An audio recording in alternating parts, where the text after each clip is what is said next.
दोस्तों, चीन बहुत बुरी तरीके से बौखलाया है और भारत चीन बॉर्डर के पास में हथियार और गोला बारूद बरसाने लगा है। अब आप सोच रहे होंगे कि गोला बारूद बरसाने लगा मगर क्यों? दरअसल आप सभी को बता दें कि भारत की तरफ से अभी हाल ही में अपने 10,000 अतिरिक्त सैनिकों को बॉर्डर पर तैनात किया गया है और 10,000 सैनिकों को लेकर भी चीन की तरफ से भारत को जवाब आया था कि भारत के इस कदम से बॉर्डर के ऊपर तनाव और बढ़ जाएगा। भारत का यह जो कदम है वह शांति के प्रतिकूल पड़ेगा।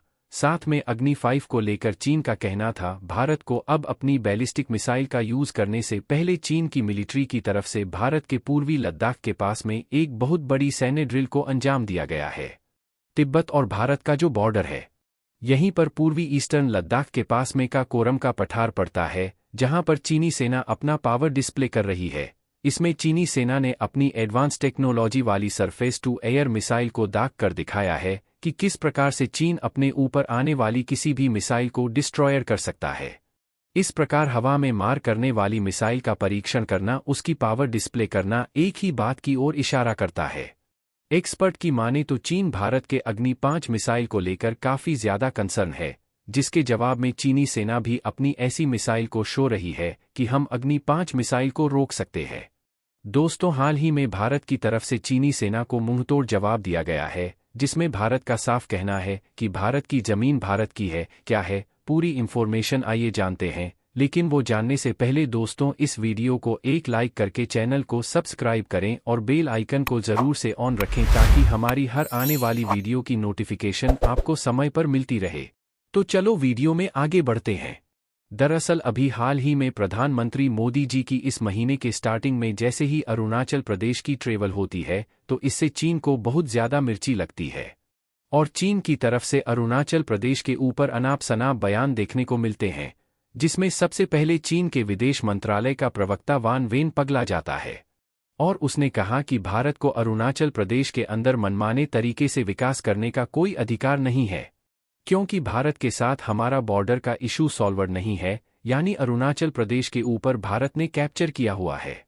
अब इसके बाद बहती हुई गंगा में चीन की सेना भी कूद पड़ी और अरुणाचल को लेकर चीन के मिनिस्ट्री ऑफ डिफेंस के स्पोक्समैन ने भी बयान दिया कि अरुणाचल स्टेट भारत का पार्ट नहीं है, क्योंकि भारत के साथ चीन का बॉर्डर इशू अभी सॉल्व नहीं हुआ है, इसीलिए भारत अरुणाचल प्रदेश के ऊपर अपना कब्जा करके बैठा हुआ है, जिसको चीन कभी भी मान्यता नहीं देगा और भारत को अरुणाचल प्रदेश का विकास करने का भी कोई अधिकार नहीं है। भारत जल्द ही कुछ ऐसा करने वाला है जिसे देखकर यह पूरी दुनिया हिलने वाली है।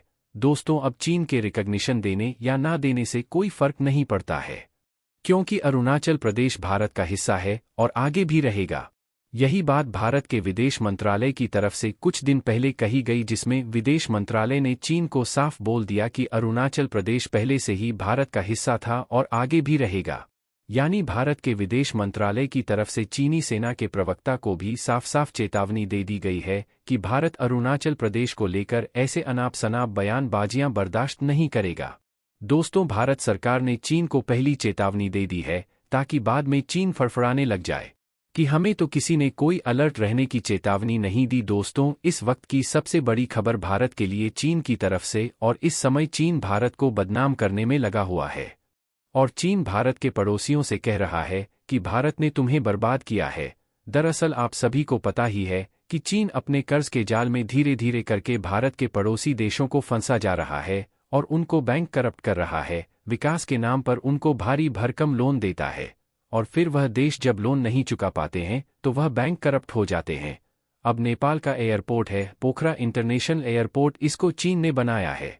चीन ने इस एयरपोर्ट को बनाने के लिए $215 मिलियन का कर्ज दिया था नेपाल को। अब यह एयरपोर्ट चीन से भी पड़ता है और भारत से भी। यहां पर अंतर्राष्ट्रीय उड़ानें आ सकती है, परंतु इस एयरपोर्ट के बर्बाद होने को लेकर चीन ने भारत के ऊपर आरोपों का भांडा फोड़ दिया है कि यह जो एयरपोर्ट बर्बाद हुआ है इसके पीछे सबसे बड़ी वजह है भारत। दरअसल नेपाल में रह रहे चीनी दूतावासों ने बताया कि चीन ने नेपाल की बड़ी मदद की है और हमने तो नेपाल को कर्ज तक दिया था, परंतु यह एयरपोर्ट नहीं चल रहा है। दोस्तों, चीन अब भारत के साथ ऐसा कुछ कर सकता है जिससे भारत को बहुत बड़ा नुकसान हो सकता है। अगर भारत के साथ ऐसा कुछ हुआ तो चीन की ऐसी धज्जियां उड़ेगी कि वह फिर कभी भारत के साथ ऐसा कुछ नहीं करेगा। दोस्तों, भारत इस एयरपोर्ट के ऊपर अंतर्राष्ट्रीय फ्लाइट को उतार नहीं रहा है। अब भारत को ऐसी कौन सी बात अटकी आन पड़ी है कि भारत इसी एयरपोर्ट के ऊपर अपनी फ्लाइट को उतारे, जबकि इस प्रोजेक्ट को बनाने का ठेका भारत को भी मिला था, परंतु नेपालियों ने चीन को यह प्रोजेक्ट दे दिया। भारत फालतू में इस प्रोजेक्ट को बचाने में नेपाल की मदद क्यों करे, जबकि नेपाल यदि चाहता तो चीन से कर्ज भी ना लेता और भारत इस एयरपोर्ट को बड़े आसानी से बना देता, परंतु नेपाल वालों को चीन ज्यादा पसंद था। और जब यह एयरपोर्ट अब बर्बाद हो रहा है, लेकिन चीन भारत को बदनाम करने की पूरी कोशिश कर रहा है। चीन के कारण से तो इसका सारे आरोपों का भांडा भारत के ऊपर फोड़ा जा रहा है। इतना ही ज्यादा चीन को नेपाल इंपॉर्टेंट है तो खुद क्यों नहीं इस एयरपोर्ट के ऊपर चीन ही अंतर्राष्ट्रीय फ्लाइट स्टार्ट कर देता, जिससे नेपाल के इस एयरपोर्ट से अर्निंग शुरू हो जाती। पर चीन ऐसा करेगा नहीं, केवल भारत के ऊपर आरोप थोप देगा। दोस्तों, एक बार फिर से भारत के रक्षा क्षेत्र के अंदर भारत और रूस की दोस्ती का अजब नमूना आप सभी को देखने को मिल सकता है, क्योंकि रूस भारत के साथ एक बेहद ही एडवांस हथियार के ऊपर काम करने का ऑफर दे रहा है, जिसमें भारत रूस के साथ मिलकर काम करेगा। दरअसल अभी भारत ने वैश्विक निविदा जारी करी है, जिसमें भारत एक कनस्टर लॉन्च एंटी आर्मरर चाहता है। दुनिया के अलग अलग देशों से यह बेहद ही एडवांस होने वाला है। दोस्तों, आज के लिए बस इतना ही। वैसे आप सभी को यह जानकारी कैसी लगी, कमेंट बॉक्स में ज़रूर बताएं। वीडियो को लाइक करें और हमारे इस चैनल को सब्सक्राइब करके बेल आइकन को ज़रूर से ऑन रखें, ताकि हमारी हर आने वाली वीडियो की नोटिफिकेशन आपको समय पर मिलती रहे। चलो हम मिलते हैं ऐसी मज़ेदार और इंटरेस्टिंग वीडियो के साथ। धन्यवाद।